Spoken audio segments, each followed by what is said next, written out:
राजा जनक की आत्म अनुभूति के समय की अनुभूतियां।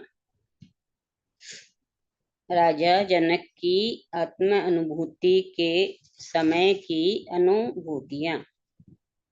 राजा जनक अष्टावक्र जी के समक्ष अपनी आत्म अनुभूति की अभिव्यक्ति करते हुए कहते हैं कि मैं अपने वास्तविक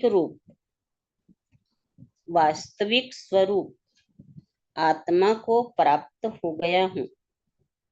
मैं अब सीमित जीव नहीं हूँ, सागर की तरंग मात्र नहीं हूँ, बल्कि विशाल महासागर हूँ। पहले अहंकार और अज्ञानवश उस अनंत महासागर से अपने को मैं भिन्न मानता था, पर अब अहंकार मिट गया। आज सारी भ्रांतियां मिट गई हैं, भिन्नताएं समाप्त हो गई। अपने वास्तविक स्वरूप आत्मा में मैं प्रतिष्ठित हो गया हूँ। एकत्व का बोध हो गया है। बहुत सुंदर भाव। एकत्व का बोध हो गया है।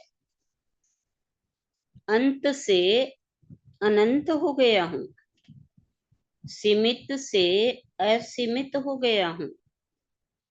संकीर्णताओं के सारे बंधन टूट गए हैं, सभी द्वंद्व मिट गए हैं। अब इस आत्मा रूपी अनंत महासागर रूप मुझ में जीव रूप, फिर से पढ़ती हूँ। अब इस आत्मा रूपी अनंत महासागर रूप मुझ में जीव रूपी तरंगी उठती हैं तथा अपने स्वभाववश लय हो जाती हैं। इस उत्पन्न हो सकने वाली शंका की तरंगें अब शांत हो गई, तो फिर क्यों उठती हैं? और यदि उठती हैं तो इसका अर्थ ये हुआ कि वे शांत नहीं हुई हैं। इसका समाधान राजा जनक देते हैं कि एक बार जब सब शांत हो गया, तरंगें उठनी बंद हो गईं, मैंने अपने स्वरूप को पहचान लिया कि मैं संसार नहीं, आत्मा हूँ। तरंगे नहीं, समुद्र हूँ। जीव नहीं, आत्मा हूँ। किंतु चित्त का स्वभाव है चंचलता, अतः इसमें तरंगें उठेंगी ही।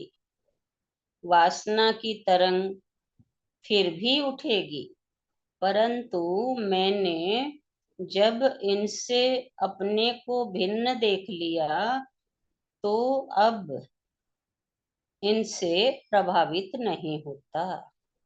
मैं अब इन सबका दृष्टा बन गया हूँ, साक्षी बन गया हूँ।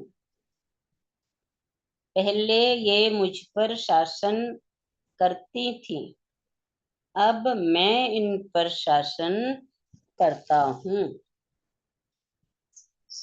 दृष्टा और साक्षी हो जाने से ये अपने स्वभाव से अपने आप शांत हो जाती हैं। यही है आत्मदृष्टि, जिसको राजा जनक प्राप्त हो गए हैं। राजा जनक के साथ जो घटा वो बहुमूल्य था और एक ही क्षण में घटा।